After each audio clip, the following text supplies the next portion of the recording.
Oh, that depends. But when push comes to shove, eventually advisors will say, and I'm speaking under their control here, between 18 and 24 months. So think about the dilemma that a central bank president, governor has and his team. You decide things that have an impact that will be measured 18 months, 24 months down the line. And yet the measures that you take are instantly communicated, and there is instant expectation in this world of instant gratification.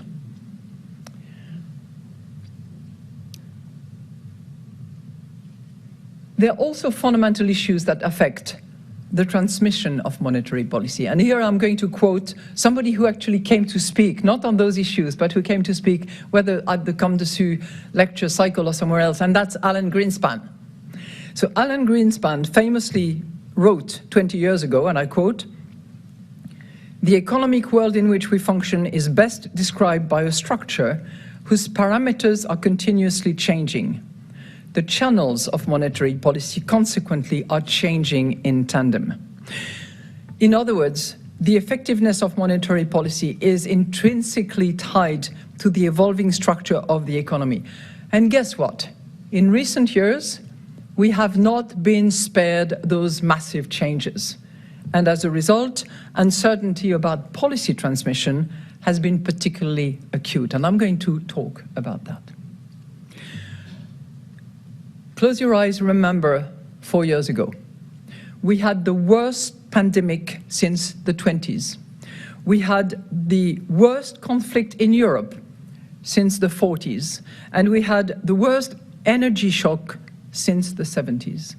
And those three shocks alone have changed the structure of the economy and posed a challenge for assessing the impact of monetary policy.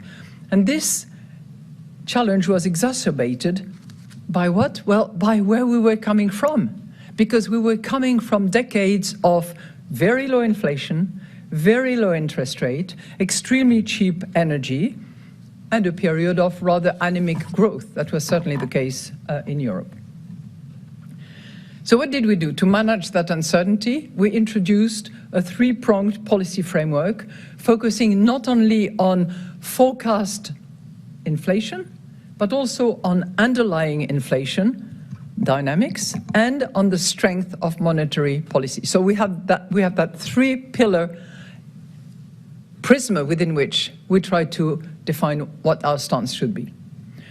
And it was instrumental in helping us calibrate the rate path over the last phase of the hiking cycle, fastest at any time and point in the history of the ECB, and then during the holding period at the peak, and more recently, as we have begun to reduce the policy restriction that we had in place. And I would contend, and you mentioned that, Cristalina, that our determined policy actions have successfully kept inflation expectations anchored, and inflation is projected to return to 2% in the second half of 25. And if you consider the size of the inflation shock that we suffered, which at its peak was 10.6% in October 22, and which has now returned to latest reading is 2.2%.